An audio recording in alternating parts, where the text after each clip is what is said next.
Diciembre de 2005. No hay una fecha exacta que todas las fuentes repitan igual, pero sí hay un hecho que nadie discute. Un resultado de laboratorio, después de años de sospechas, dudas y silencios, terminó de romper algo que había durado casi 2 décadas. No fue una traición amorosa descubierta a tiempo. Fue una traición confirmada demasiado tarde, cuando ya había un nombre grabado en un acta de nacimiento, un apellido tatuado en la identidad de un muchacho y un rancho entero que lo había recibido como uno más de la familia. Vicente Fernández, el hombre que durante medio siglo cantó al honor, a la sangre y a la familia como si las 3 palabras significaran lo mismo, tuvo que enfrentar una prueba de ADN que decía, en una sola cifra, que el hijo al que le había dado su apellido, su rancho y 13 años de convivencia, no llevaba una sola gota de su sangre. Esta es la historia de Rodrigo Fernández Rivera. No es una historia de villanos y víctimas absolutas, aunque muchos medios la contaron así durante 20 años. Es una historia de un país entero que aprendió a conocer el nombre de un niño que nunca pidió estar en el centro del escándalo, de una mujer que sostuvo una versión durante décadas, y de un ídolo que, según sus propias palabras en entrevistas posteriores, sintió que después de 18 años criando a alguien como hijo, la ciencia le devolvía una verdad que dolía más que cualquier rumor. Para entender cómo se llegó a ese sobre con resultados, hay que empezar mucho antes. Hay que empezar por el niño que vendía lechuguillas de agave en Jalisco y que, décadas después, se convertiría en la figura más grande de la música ranchera. El niño de Huentitán y la construcción de un ídolo. Vicente Fernández Gómez nació el 17 de febrero de 1940 en Huentitán el Alto, un pueblo cercano a Guadalajara, Jalisco, hijo de un ranchero, Ramón Fernández, y de una ama de casa, Paula Gómez Ponce. Su origen fue humilde. Tuvo que abandonar la escuela primaria para ayudar económicamente en su casa, y de niño combinaba distintos oficios, incluida la venta de lechuguillas de agave hechas a mano. Su vocación artística apareció temprano. Según relató el propio cantante en distintas entrevistas, desde los 6 o 7 años, cuando iba a ver las películas de Pedro Infante, le decía a su madre que algún día sería como esos ídolos del cine mexicano. A los 8 años, recibió una guitarra y comenzó a estudiar música folclórica por su cuenta. A los 14, en 1954, ganó un concurso de aficionados en Guadalajara, su primer triunfo público, que lo llevó a cantar en restaurantes, bodas y reuniones familiares mientras seguía sosteniéndose con oficios menores. Su despegue profesional llegó a mediados de los años 60. En 1965, su música empezó a sonar en la radio, lo que expandió su fama hacia la Ciudad de México. Se presentó en escenarios como el Teatro Blanquita y grabó su primer disco con la disquera CBS México. En 1968 lanzó su primer álbum como tal, La voz que usted esperaba. 4 años después, en 1972, grabó Volver, volver, la canción que terminaría de consagrarlo como una figura central de la música ranchera y que hasta hoy se considera uno de los himnos más reconocibles del género en toda Latinoamérica. A la par de su carrera musical, construyó una carrera cinematográfica considerable. Debutó como actor en 1971 con 1,5 contra el mundo y llegó a protagonizar entre 25 y 35 películas, según la fuente consultada, muchas de ellas ligadas temáticamente a sus éxitos musicales, como La ley del monte, filme de 1974 que compartía nombre con una de sus canciones más populares. Para 1990, su consolidación como ícono ya era indiscutible. Ese año lanzó el álbum Las clásicas de José Alfredo Jiménez. Ganó el premio Billboard y fue reconocido como Artista Masculino Regional Mexicano del Año en los Univision Music Awards, distinción que repitió durante 4 años consecutivos, entre 1990 y 1993.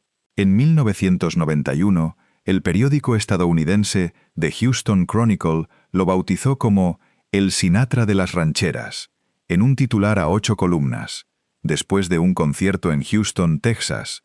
comparación que se repitió después en múltiples medios y que reflejaba el estatus que había alcanzado incluso fuera de México. A lo largo de su carrera, que se extendió por más de 5 décadas, grabó alrededor de 80 a 100 producciones discográficas, según distintas fuentes, y vendió, dependiendo de la cifra y el año en que se contabilice, entre 50 y 76 millones de discos. Obtuvo 2 o 3 premios Grammy.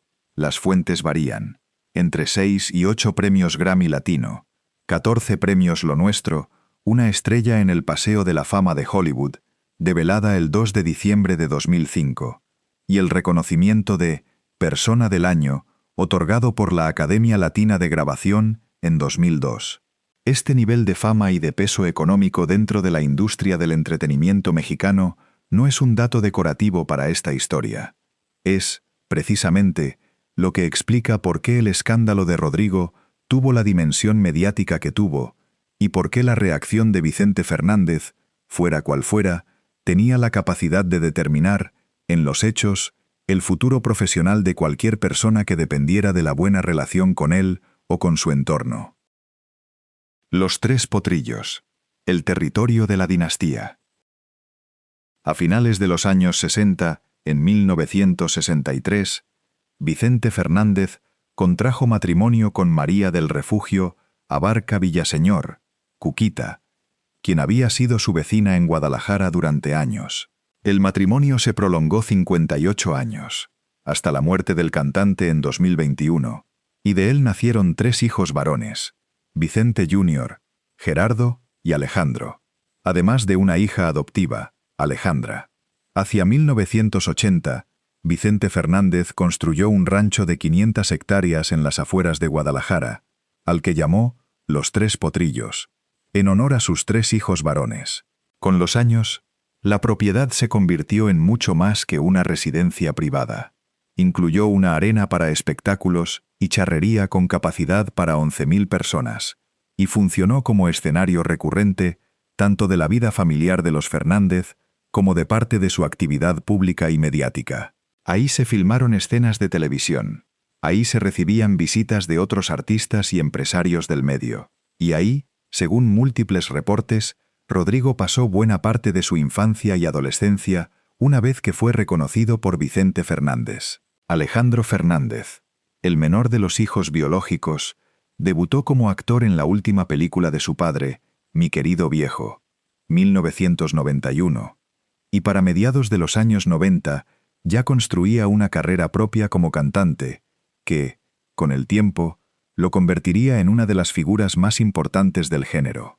Este dato es relevante porque ayuda a entender el contexto en el que creció Rodrigo. No se trataba solamente de vivir bajo la sombra de Vicente Fernández padre, sino también de crecer en paralelo al ascenso de un hermano que, en esos mismos años, se perfilaba como heredero natural del oficio familiar. El Arracadas y el origen de un secreto. En 1978, Vicente Fernández protagonizó la película El Arracadas. En el reparto estaba Patricia Rivera, una joven actriz originaria de Saltillo, Coahuila, que había participado años antes en el certamen de Miss México y que en ese filme daba prácticamente sus primeros pasos en el cine. De ese rodaje surgió una relación extramarital que, según reportes periodísticos posteriores, se prolongó durante años, en paralelo al matrimonio de Vicente con Cuquita. Durante mucho tiempo, esta relación se mantuvo fuera del radar público. No fue Vicente Fernández ni Patricia Rivera quienes la revelaron primero.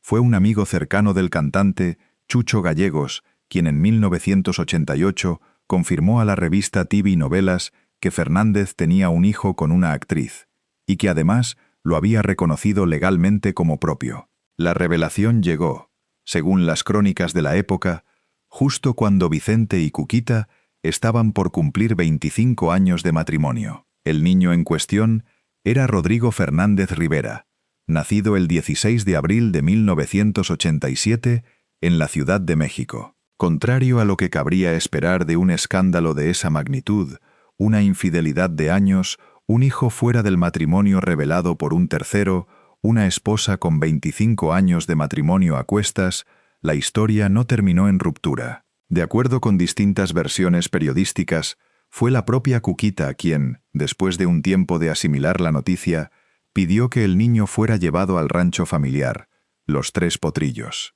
Este dato importa porque desmonta una de las simplificaciones más comunes con las que se ha contado esta historia. No fue un hijo escondido, ocultado sistemáticamente durante años. Fue, más bien, un hijo extramatrimonial que terminó siendo incorporado, con el consentimiento explícito de la esposa oficial, a la vida cotidiana de la familia. El reconocimiento y la infancia dentro de la dinastía. Cuando Rodrigo tenía 5 años, es decir, alrededor de 1992, Vicente Fernández lo reconoció formalmente como su hijo. Le dio el apellido Fernández, lo incorporó al núcleo familiar y, según múltiples reportes, esa integración fue real y sostenida en el tiempo. Rodrigo convivió con la familia por más de una década. Las fuentes hablan de entre 13 y 18 años, dependiendo de si se cuenta desde el reconocimiento formal o desde el nacimiento. Pasó largas temporadas en el rancho Los Tres Potrillos y desarrolló una relación cercana tanto con Vicente como con Cuquita, quien lo trató, de acuerdo con las crónicas, como uno más de sus hijos. Desde niño, Rodrigo mostró interés por la música, algo previsible considerando el entorno en el que creció. Estudió piano y canto en el Conservatorio de Música del Estado de México. Algunas fuentes mencionan también el Conservatorio Nacional de Música. Y complementó su formación con estudios de licenciatura en finanzas. Su primer acercamiento público al mundo artístico llegó muy pronto. En 1993, cuando tenía apenas 5 o 6 años, apareció en la película Un ángel para dos diablillos, donde interpretó la canción La Ley del Monte, el mismo título de la película que 20 años antes había protagonizado Vicente Fernández, y también el nombre de una de sus canciones más emblemáticas. Ese debut infantil le abrió la puerta a otras presentaciones. 2 años más tarde cantó Amor Eterno, de Juan Gabriel, en el Teatro Jorge Negrete, en un evento organizado por la ANDA, Asociación Nacional de Actores, con motivo del Día de las Madres, presentación que fue muy bien recibida por el público presente. Es importante detenerse en este punto, porque aquí es donde el guión original que circula en redes se aparta más gravemente de los hechos documentados. No hay evidencia periodística de que Vicente Fernández haya prohibido o vetado la carrera artística de Rodrigo cuando era niño. Al contrario, en esos años, Rodrigo se presentaba en público, cantaba, era fotografiado, y su cercanía con la familia Fernández era, si acaso, un elemento que llamaba la atención positivamente de la prensa del espectáculo, no algo que se ocultara. Mientras tanto, la comparación con Alejandro Fernández, que en los años 90 ya despuntaba como una estrella propia del género, era, según algunas fuentes, un elemento presente en la dinámica familiar, aunque no hay declaraciones directas y verificables de los hermanos que permitan reconstruir con precisión cómo fue esa relación entre ellos durante la infancia de Rodrigo.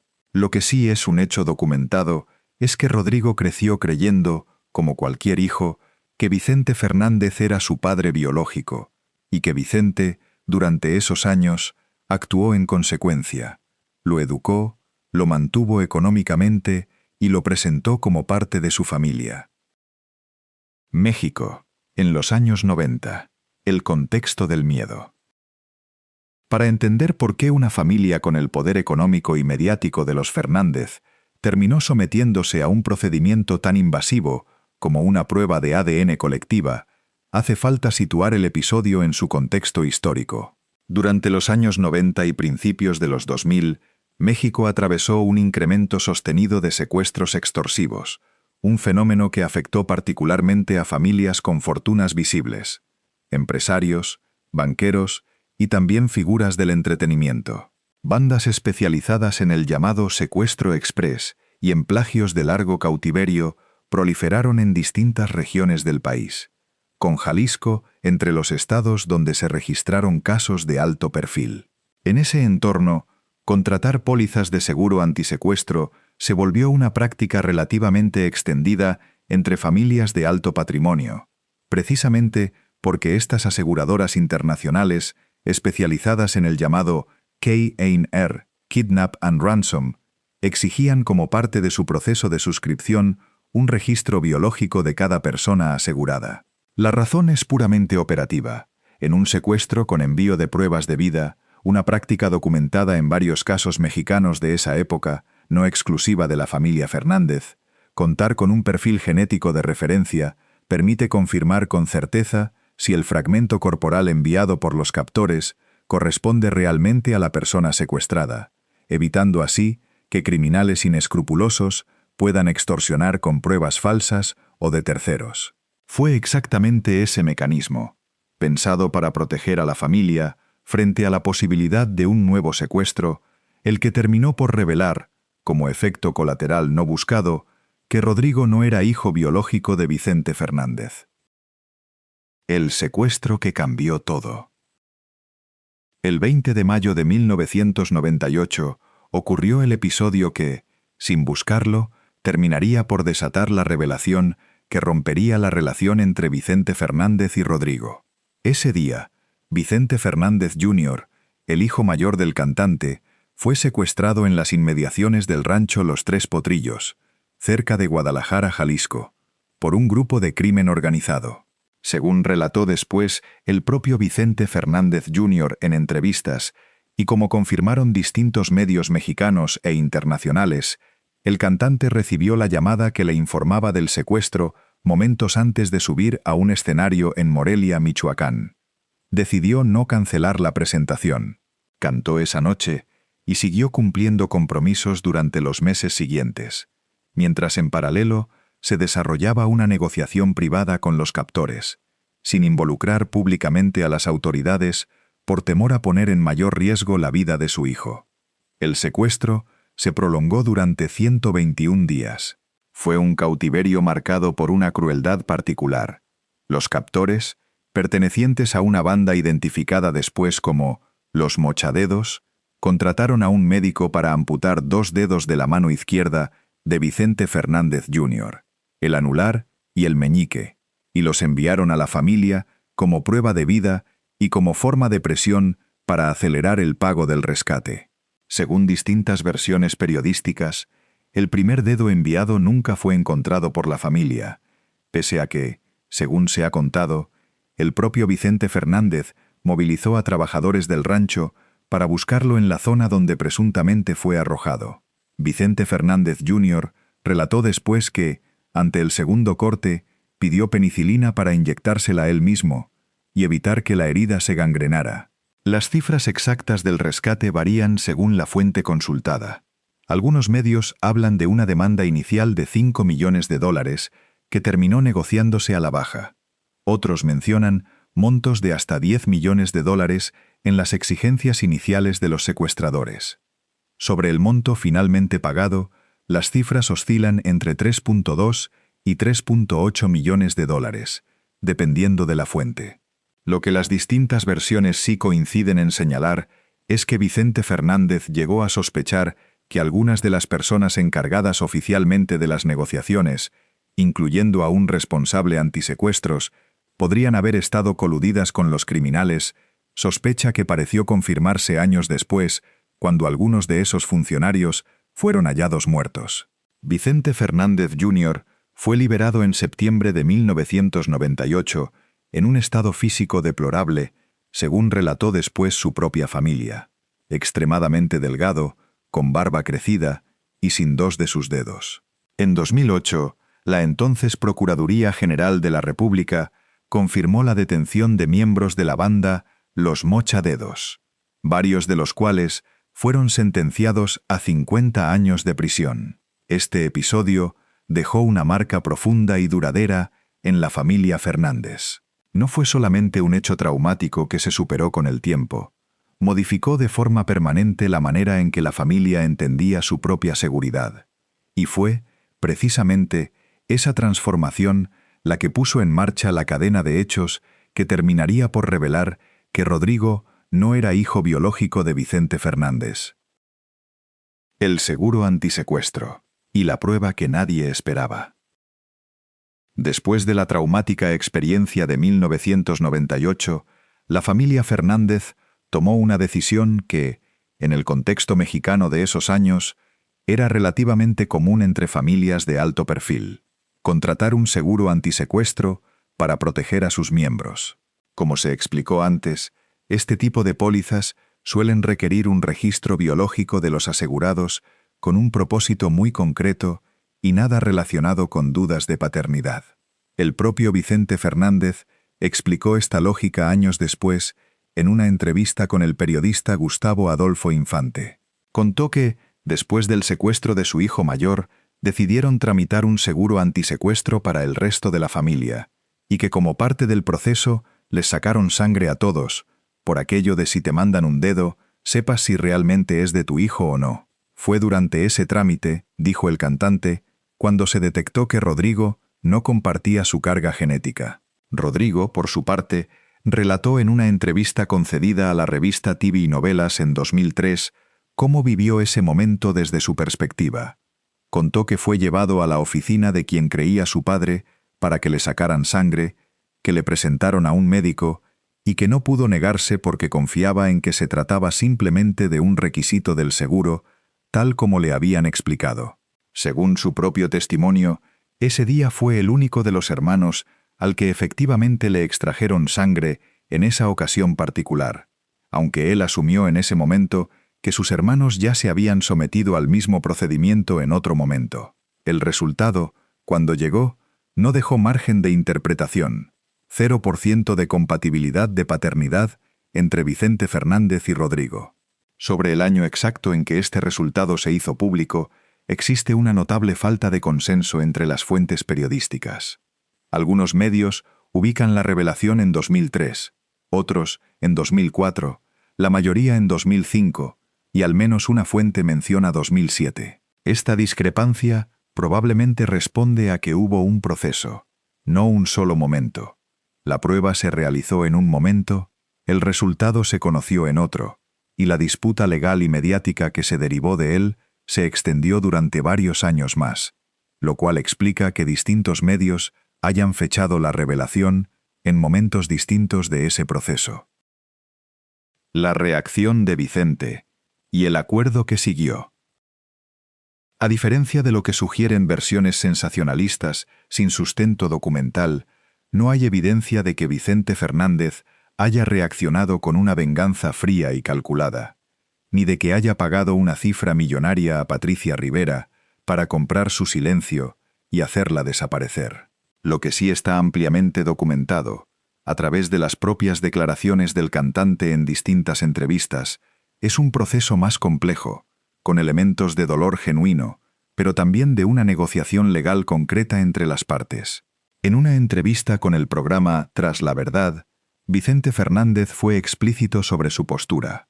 Reconoció el dolor que le causó la noticia después de 18 años, pero también explicó por qué decidió no despojar a Rodrigo del apellido que le había dado.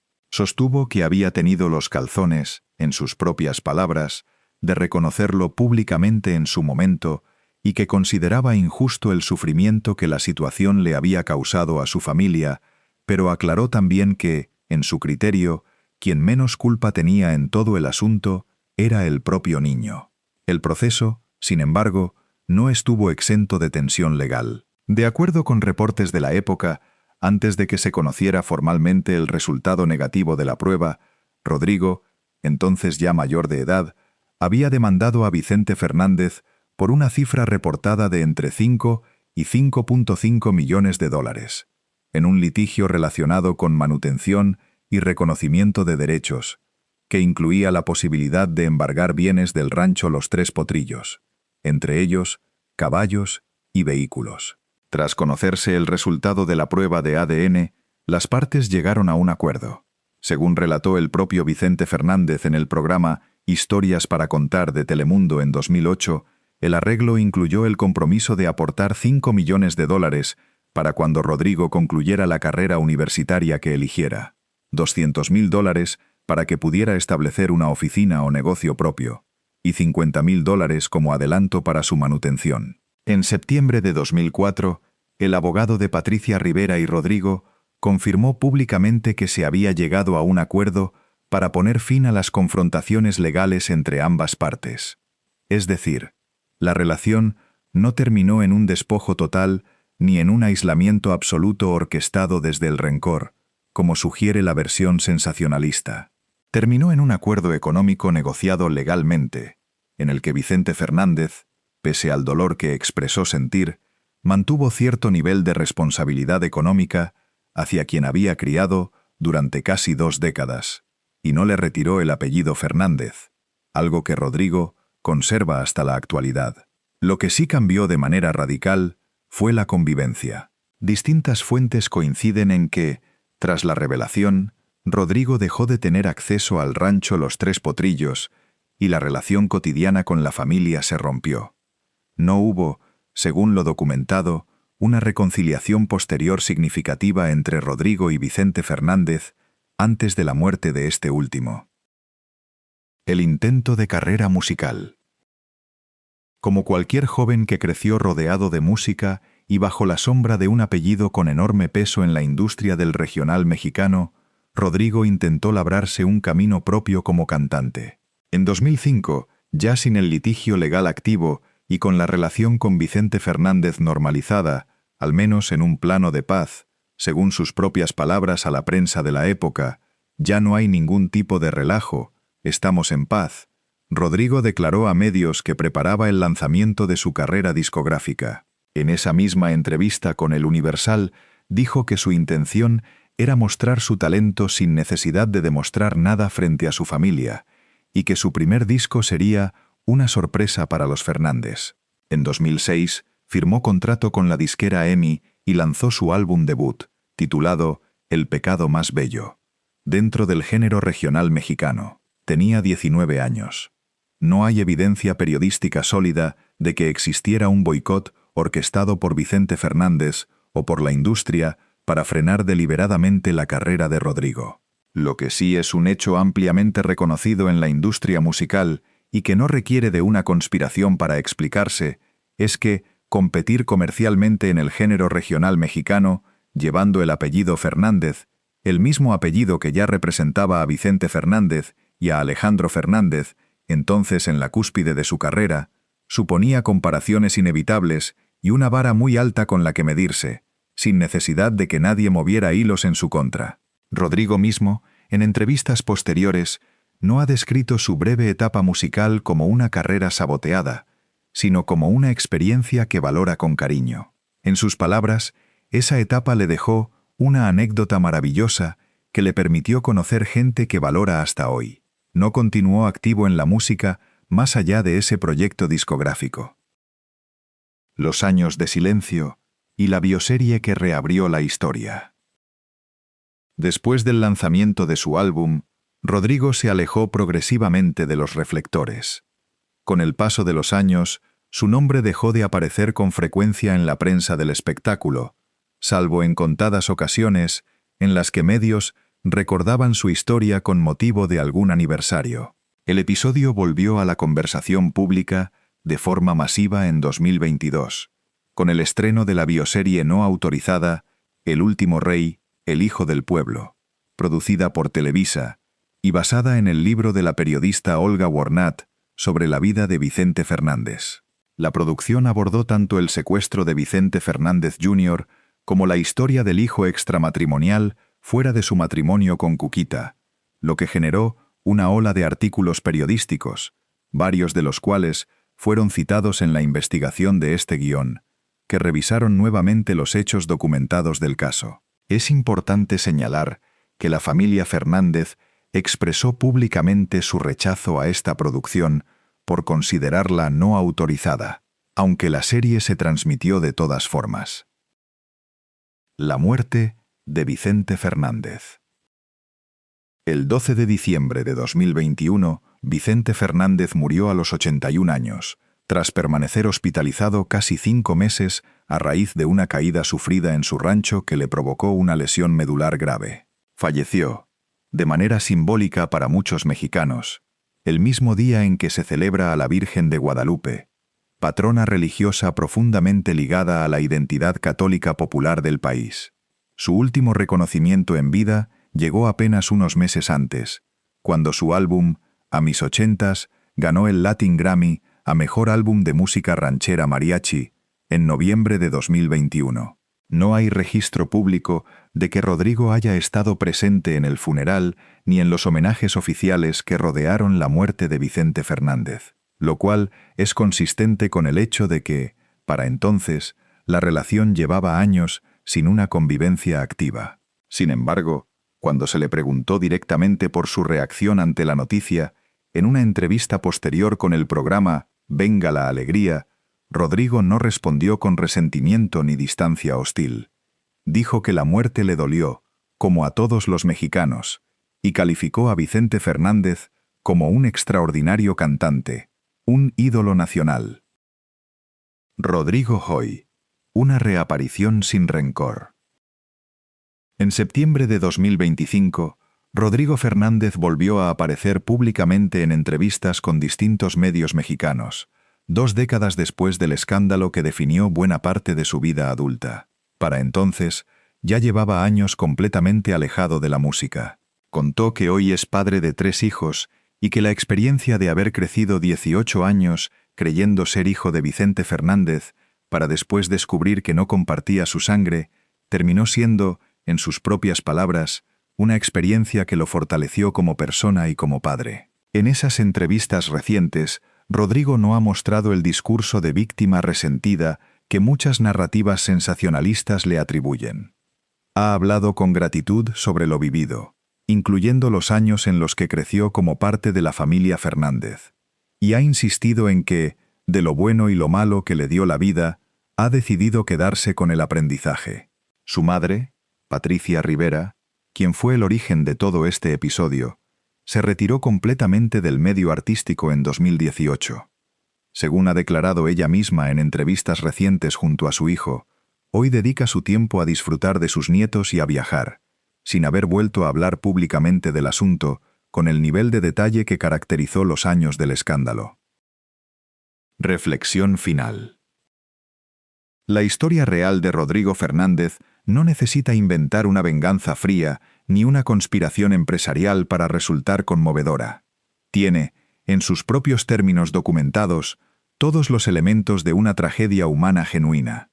Un hombre público que construyó su identidad alrededor del honor y la sangre y que tuvo que enfrentar, 18 años después de haber criado a un hijo como propio, la evidencia científica de que ese vínculo biológico nunca existió. Un niño que no eligió nacer en medio de un secreto, que fue integrado con aparente sinceridad a una familia poderosa y que después tuvo que reconstruir su identidad fuera de una dinastía a la que había pertenecido durante toda su infancia y adolescencia.